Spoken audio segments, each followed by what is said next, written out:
महान हिमालय के वलय की प्रकृति असममित है, एसिमेट्रिक है। हिमालय के इस भाग का क्रोड ग्रेनाइट का बना है। यह श्रृंखला हमेशा बर्फ से ढकी रहती है। इसमें बहुत सी हिमानियों का प्रवाह होता है, इसलिए हिमालय से निकलने वाली नदियाँ सतत वाहिनी है।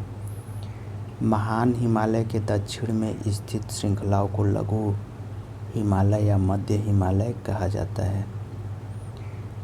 जो महान हिमालय के दक्षिण में है, बाद में उसे लघु हिमालय या मध्य हिमालय कहते हैं। इसका निर्माण मुख्यतः अत्यधिक संपीड़ित तथा परिवर्तित शैलों से हुआ है। इनकी ऊंचाई 3700 मीटर से 4500 मीटर के बीच तथा 60 से 80 किलोमीटर चौड़ा है। मध्य हिमालय में पीर पंजाल श्रृंखला सबसे लंबी है। जो पीर पंजाल श्रृंखला होती है वह मध्य हिमालय में पाई जाती है, जो मध्य हिमालय की सबसे बड़ी श्रृंखला है पीर पंजाल श्रेणी। धौलाधर एवं महाभारत श्रृंखलाएं भी महत्वपूर्ण है। इसी श्रृंखला में कश्मीर की घाटी तथा हिमालय के कांगड़ा तथा कुल्लू की घाटियाँ स्थित हैं। मध्य हिमालय में पीर पंजाल श्रेणी, कश्मीर की घाटी और कांगड़ा एवं कुल्लू की घाटियाँ स्थित हैं। हिमालय की सबसे बाहरी श्रृंखला को शिवालिक कहा जाता है। इनकी चौड़ाई 10 से 50 किलोमीटर तथा ऊंचाई 900 से 1100 मीटर के बीच है। ये श्रृंखलाएं उत्तर में स्थित मुख्य हिमालय की श्रृंखलाओं से नदियों द्वारा लाई गई असंपीड़ित अवसादों से बनी है। निम्न हिमाचल लघु या शिवालिक के बीच में स्थित लंबवत घाटी को दून के नाम से जाना जाता है। कुछ प्रसिद्ध दून हैं: देहरादून, कोटली दून एवं पाटली दून। शिवालिक क्षेत्र के गिरिपथ फुट हिल्स क्षेत्र में पश्चिम में सिंधु से पूर्व में तीस्ता के बीच फैले समतल मैदान को भाबर कहा जाता है। सिंधु से और तीस्ता के मध्य समतल मैदान को भाबर कहा जाता है। यह सामान्यतः 8 से 16 किलोमीटर चौड़ी हिमालयी नदियों द्वारा अचानक ढाल भंग होने के कारण शिवालिक अग्र क्षेत्र में की गई कंकड़ और बजरी के जमाव से निर्मित है। ध्यान रखिएगा, जो देहरादून जो सिंधु से तीस्ता नदी के बीच में समतल मैदान है, उन्हें भाबर कहा जाता है। कंकड़ और बजरी की संरचना इतनी अधिक होती है कि समूची नदी इसमें लुप्त हो जाती है और धरातल पर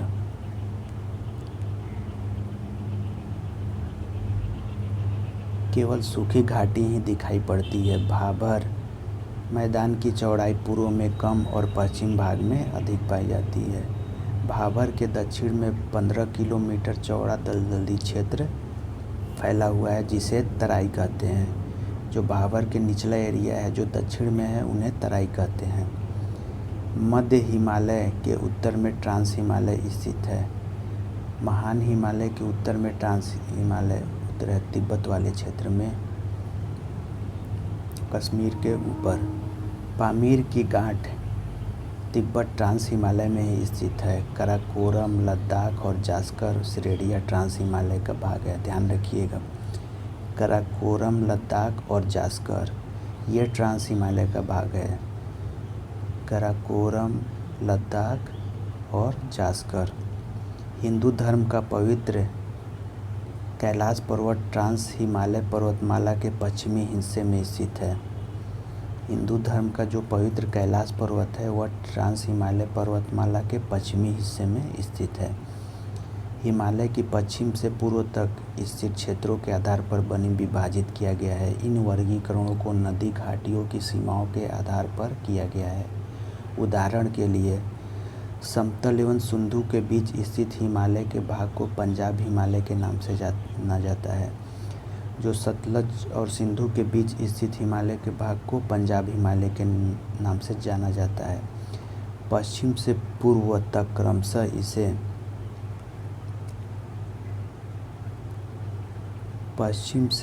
तक क्रमशः इसे कश्मीर या हिमाचल नाम से भी जाना जाता है। सतलज तथा काली नदियों के बीच स्थित हिमालय के भाग को कुमाऊं हिमालय के नाम से जाना जाता है।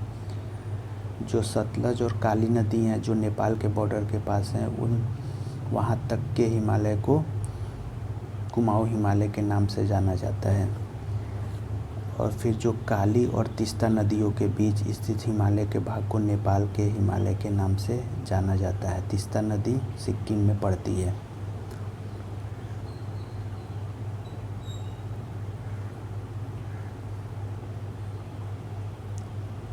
और तीस्ता एवं दिहांग नदियों के बीच स्थित हिमालय को असम हिमालय के नाम से जाना जाता है। ब्रह्मपुत्र नदी हिमालय की सबसे पूर्वी सीमा बनाती है। दिहांग महाखड़ग के बाद हिमालय दक्षिण की ओर तीखा मोड़ बनाते हुए भारत की पूर्वी सीमा के साथ फैल जाता है। इसे पूर्वांचल या पूर्वी पहाड़ियों के नाम से जाना जाता है। ये पहाड़ियाँ उत्तर पूर्वी राज्यों से होकर गुजरती हैं। पूर्वी हिमालय की पहाड़ियाँ अधिकतर समांतर श्रृंखलाओं तथा घाटियों के रूप में फैली है। पूर्वांचल में पटकाई, नागा, मिजो तथा मणिपुर पहाड़ियाँ शामिल है। हिमालय के अनुदैर्ध्य उत्क्रम। हिमालय में कई अनुदैर्ध्य उत्क्रम, थ्रस्ट एवं भ्रंश दरार फॉल्ट पाए जाते हैं। दक्षिण से उत्तर बढ़ने पर मेन थ्रस्ट फॉल मिलता है।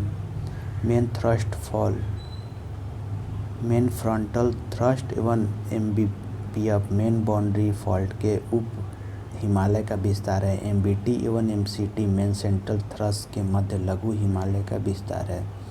इसे ऊपर बृहद हिमालय, जिसे सीसीजेड सेंट्रल क्रिस्टलाइन जोन भी कहा जाता है, का विस्तार है। एमसीटी के ऊपर एचसी हाइयर हिमालयन क्रिस्टलाइंस स्थित है।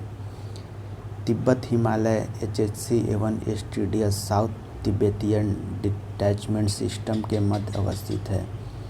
इसके उत्तर में सिंधु सांगपो सिचर क्षेत्र, इंडस सांगपो स्टेचर जोन अवस्थित है। आईटीएसजेड के उत्तर में ट्रांस हिमालय है। इन उत्क्रम क्षेत्रों की अवस्थिति तथा हिमालय भौगोलिक संरचना के कारण यह भारत का सर्वाधिक सघनता वाला भूकंपीय क्षेत्र बन जाता है। इस क्षेत्र में प्लेटों के संचालन के कारण यह भूकंप प्रवण क्षेत्र है। सिंगपो सांगपो सिचर क्षेत्र, इंडस सांगपो सेचर जोन। निम्न कथनों पर विचार कीजिए।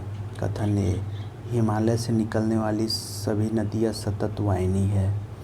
हिमालय अपनी वर्षा का अधिकांश दक्षिणी पश्चिमी मानसून से प्राप्त करता है।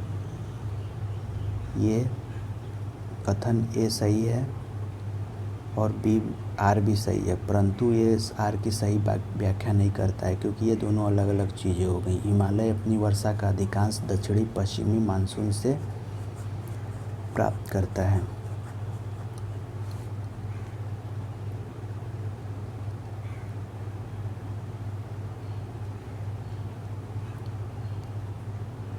हिमालय से निकलने वाली सभी नदियाँ सतत वाहिनी है। इसका प्रमुख कारण इन नदियों के उद्गम स्रोत का हिमानियों से स्थित होना है। हिमालय अपनी वर्षा का अधिकांश भाग दक्षिणी पश्चिमी मानसून से ही प्राप्त करता है। अतः यह कथन एवं कारण दोनों सत्य है, परंतु कारण कथन की सही व्याख्या नहीं करता है।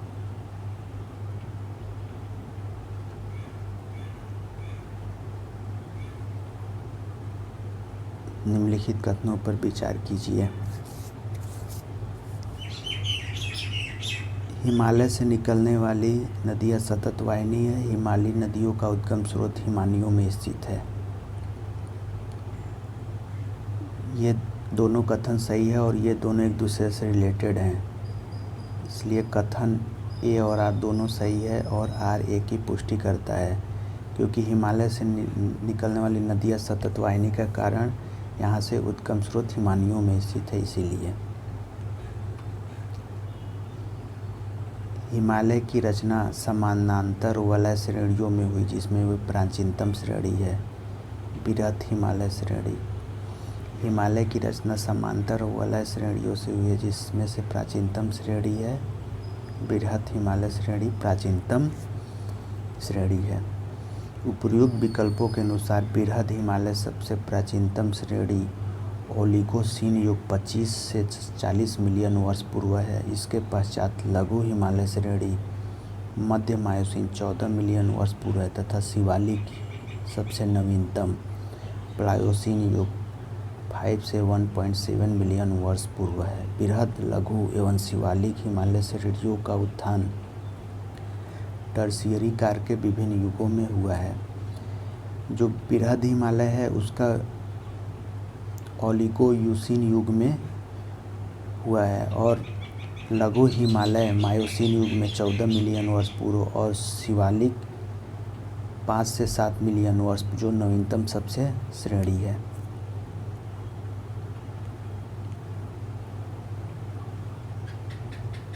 उत्तर भारत में उप हिमालय क्षेत्र के सहारे फैले समतल मैदान को क्या कहा जाता है? तो उत्तर भारत में उप हिमालय क्षेत्र के सहारे फैले समतल मैदान को भाबर कहा जाता है।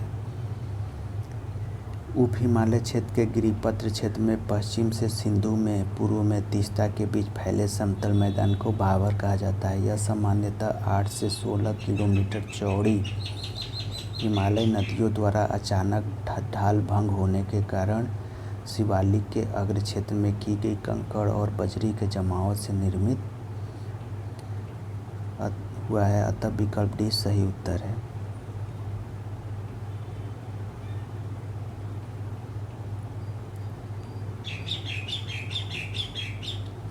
हिमालय का सबसे पदीय प्रदेश है शिवालिक। शिवालिक हिमालय का सबसे पदीय प्रदेश है। हिमालय का पर्वत पदीय प्रदेश शिवालिक श्रेणी के दक्षिण भाग पर स्थित है। यह हिमालय की सबसे दक्षिण श्रेणियाँ हैं। हिमालय के उत्तरी ढालों तथा लघु हिमालय के दक्षिण ढालों के मध्य अनेक चौरस तल वाली संरचनात्मक घाटियाँ स्थित हैं। शिवालिक पहाड़ियाँ निम्न में से किसका हिस्सा है? शिवालिक पहाड़ियाँ हिमालय की हिस्सा है। शिवालिक श्रेणियों का निर्माण हुआ ये हुआ सेनोजोइक युग में, जो सबसे नवीनतम है। शिवालिक या बाह्य हिमालय का निर्माण आज से लगभग 5 से 1.7 मिलियन वर्ष पूर्व या प्लायोसीन अर्थात सेनोजोइक युग में हुआ। सेनोजोइक युग को प्लायोसीन युग भी कहते हैं। शिवालिक श्रेणियों की ऊंचाई है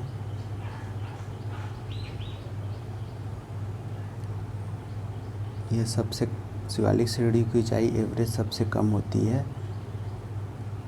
750 से 1100 मीटर के मध्य, लेकिन इसमें थोड़ा अभी मतभेद है। उप हिमालय या शिवालिक श्रेणी हिमालय की सबसे दक्षिणी श्रेणी है, जिसकी औसत ऊंचाई 900 से 1100 मीटर के मध्य है। हालांकि शिवालिक श्रेणियों की ऊंचाई में प्रादेशिक विभिन्नता भी पाई जाती है।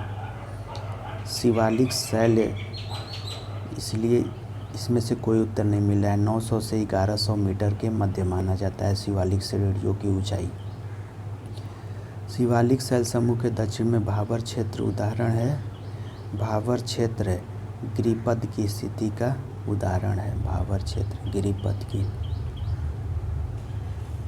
भाबर मैदान शिवालिक के गिरिपथ क्षेत्र के पश्चिम में सिंधु से पूर्व में तीस्ता नदी के बीच फैला हुआ है। 8 से 16 किलोमीटर चौड़ाई में इस मैदान का निर्माण कंकड़ व बाजरी के जमाव से हुआ है।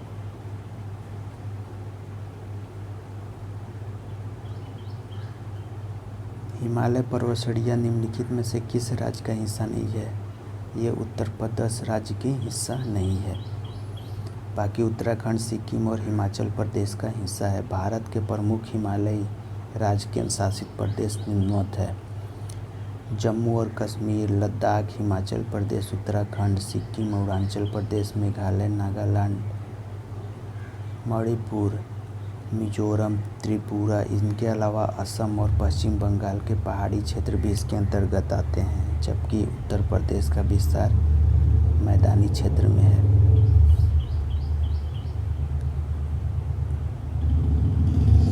जब आप हिमालय की यात्रा करेंगे तो निम्नलिखित में से देखेंगे गहरे गड्ढे या यू घुमा वाले नदी मार्ग या समानांतर पर्वत श्रेणियाँ या चौथा भूस्खलन के लिए उत्तरदायी तीव्र ढाल प्रवणता। तो ये चारों सही हैं। जब हम हिमालय की यात्रा करेंगे तो गहरे ढाल, यू घुमा वाले नदी मार्ग, समानांतर पर्वत श्रेणियाँ, भूस्खलन के लिए उत्तरदायी तीव्र ढाल प्रवणता।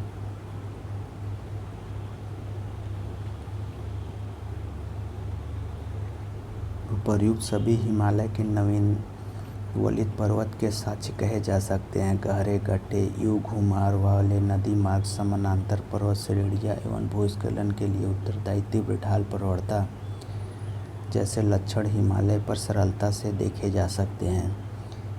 नवीन मोड़दार पर्वतों में ये भू-आकृतिक लक्षण प्रमुख स्थान रखते हैं। नीचे दिए गए जम्मू और कश्मीर के मानचित्र को जांच करिए। ये 1, 2, 3, 4 ये कौन सी श्रेणियाँ है, अंकित श्रेणियाँ कौन सी है? तो सबसे ऊपर आती हैं लद्दाख श्रेणी,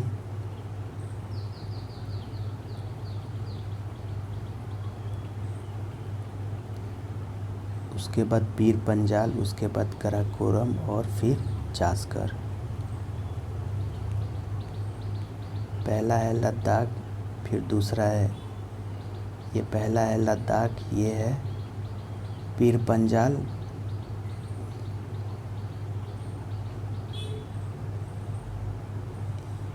ये है लद्दाख पर्वत श्रेणी, उसके बाद पीर पंजाल पर्वत श्रेणी, उसके बाद तीसरा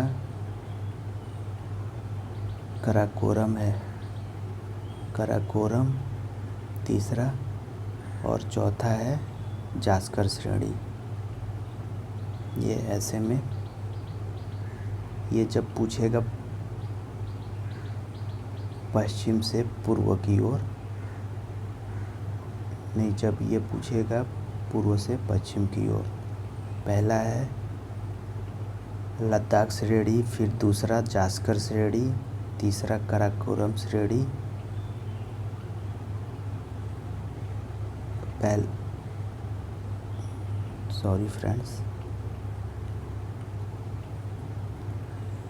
पहला था लद्दाख श्रेणी, पीर पंजाल, काराकोरम और जास्कर।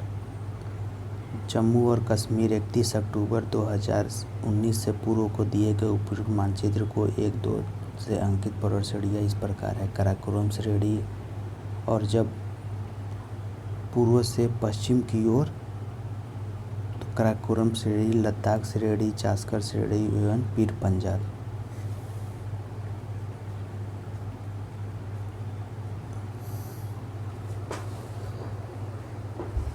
सॉरी फ्रेंड्स, इसे मैं भी फिर से बताता हूँ।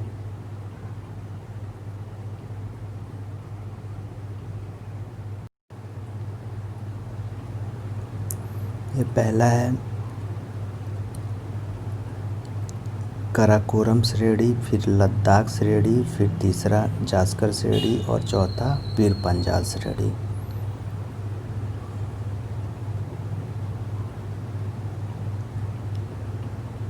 ऑप्शन सी काराकोरम, फिर दूसरा लद्दाख, जास्कर और तीसरा हो चौथा लास्ट में पीर पंजाल।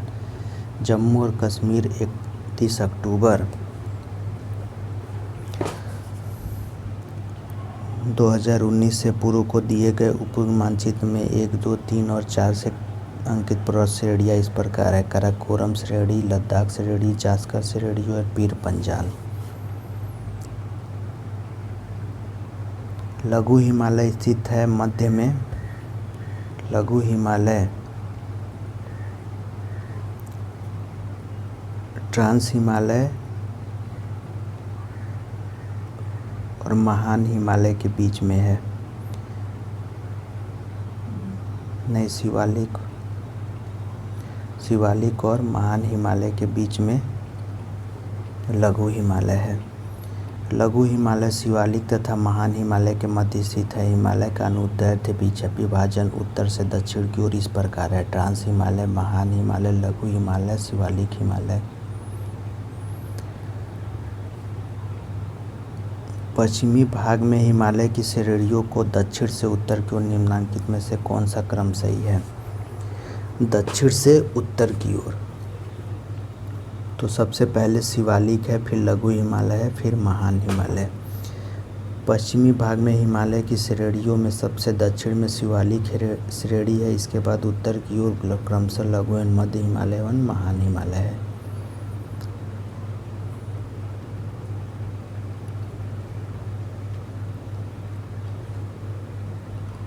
निम्नलिखित में से कौन सबसे नवीन पर्वत श्रेणी है? शिवालिक सबसे नवीन पर्वत श्रेणी है। भारत में सबसे नवीन पर्वत श्रेणी शिवालिक है, जो कि नवीन वलित पर्वत श्रेणी का उदाहरण है।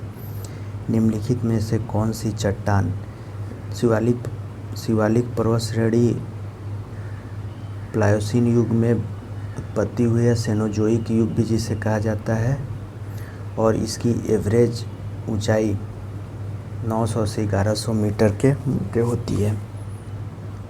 निम्नलिखित में से कौन सी चट्टान प्रणाली भारत में नवीनतम है? तो यह है गोंडवाना। भारत में चट्टान प्रणाली गोंडवाना सबसे नवीनतम है।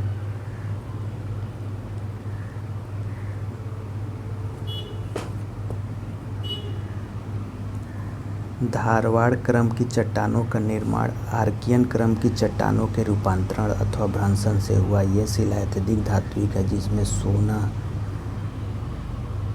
मैंगनीज, अभ्रक, कोबाल्ट, क्रोमियम, तांबा, टंगस्टन, सीसा आदि खनिज प्राप्त होते हैं। कुडप्पा क्रम की चट्टानों का निर्माण धारवाड़ क्रम की चट्टानों के बाद हुआ है।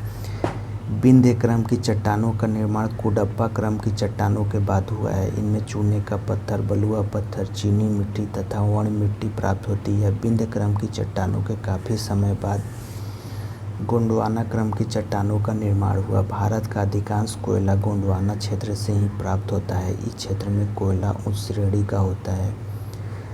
यह सर्वाधिक बिटुमिनस कोयले की प्राप्ति होती है। इसमें सल्फर की मात्रा न्यून होती है।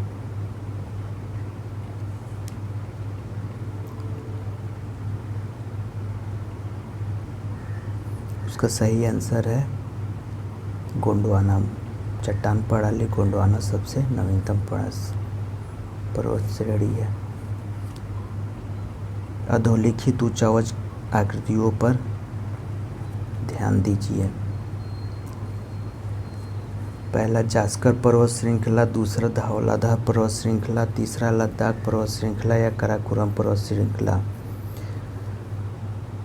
उपरोक्त उच्चावच आकृतियों का दक्षिण से उत्तर की ओर है, नीचे से ऊपर की ओर। दक्षिण से उत्तर की ओर सबसे पहले है धौलाधार पर्वत श्रृंखला, दूसरा है जास्कर पर्वत श्रृंखला, तीसरा है लद्दाख पर्वत श्रृंखला और सबसे ऊपर है काराकोरम पर्वत श्रृंखला। और उत्तर से दक्षिण की ओर आएंगे तो काराकोरम पर्वत श्रृंखला, फिर लद्दाख पर्वत श्रृंखला, आज जास्कर श्रृंखला, फिर धौलाधार पर्वत श्रृंखला। लेकिन इसमें पूछा है दक्षिण से उत्तर की ओर। दक्षिण से उत्तर की ओर क्रमशः धौलाधार, जास्कर, लद्दाख और काराकोरम स्थित है। काराकोरम, लद्दाख और जास्कर श्रेणियाँ ट्रांस हिमालय क्षेत्र से संबंधित है, जबकि धौलाधार पर्वत श्रृंखला लघु या मध्य हिमालय श्रेणी में स्थित है। निम्नलिखित में से उत्तर दिशा की ओर क्रम वाली पर्वत श्रेणी कौन सी है? उत्तर से दक्षिण की ओर दिशा पीर पंजाल श्रेणी। उत्तर दिशा की ओर स्थित पर्वत श्रेणियाँ हैं पीर पंजाल श्रेणी, जास्कर पर्वत श्रेणी, लद्दाख पर्वत श्रेणी और काराकोरम पर्वत श्रेणी है। ये उत्तर की ओर बढ़ते जाएंगे तो ये पाई जाएंगी। पीर पंजाल श्रेणी, उसके बाद जास्कर श्रेणी, फिर लद्दाख श्रेणी, फिर काराकोरम पर्वत श्रेणी।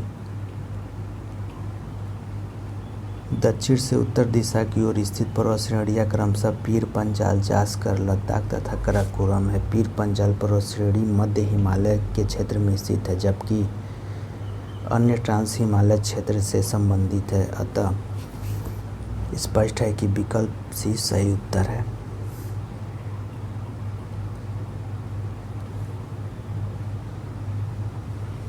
निम्नलिखित समूहों में से कौन सा पूर्व से पश्चिम की ओर पर्वत श्रृंखलों का सही क्रम है? कंचनजंगा, उसके बाद एवरेस्ट, फिर अन्नपूर्णा, धौलागिरी। पूर्व से पश्चिम की ओर ये श्रेणियाँ पाई जाती है। कंचनजंगा सिक्किम में, और उसके बाद एवरेस्ट, फिर अन्नपूर्णा, फिर धौलागिरी। पूर्व शिखरों का पश्चिम से पूर्व की ओर सही क्रम इस प्रकार है: कंचनजंगा, एवरेस्ट, अन्नपूर्णा, धौलागिरी। पूर्वी हिमालय की तुलना में ट्री लाइन का ऊंचाई मान पश्चिमी हिमालय में होता है, ये कम होता है। ट्री लाइन या वृक्ष रेखा पर्यावरण की वह सीमा है जहाँ पर वृक्ष उग जाने में सक्षम होते हैं। पूर्व हिमालय और मध्य हिमालय में प्राकृतिक ट्री लाइन का मान 3600 से 3800 मीटर तक है, जबकि पश्चिमी और उत्तर पश्चिमी हिमालय क्षेत्र में इसका मान घटकर 3300 से 3600 मीटर ही रहता है। अतः पूर्वी हिमालय की तुलना में पश्चिमी हिमालय में ट्री लाइन का मान कम होता है।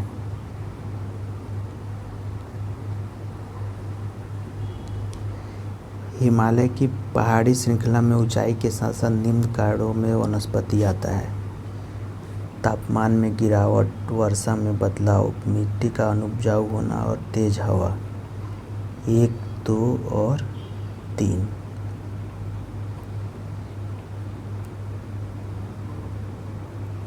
हिमालय की पर्वत श्रृंखला में ऊंचाई के साथ साथ वनस्पति में परिवर्तन आता जाता है, साथ ही जैव विविधता में भी कमी देखने को मिलती है। इस परिवर्तन के कारण ऊंचाई, तापमान में गिरावट, वर्षा में परिवर्तन, मिट्टी का उपजाऊ होना, वायुमंडलीय दबाव कम होना तथा हवा का हल्का होना शामिल है।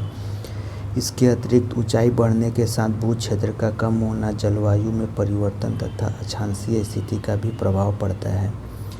इस प्रश्न का उत्तर दक्षिणी छत्तीसगढ़ लोक सेवा आयोग ने अपने संशोधित उत्तर पत्रक में विलोपित दर्शाया था, अर्थात इस प्रश्न को छोड़कर मूल्यांकन किया गया।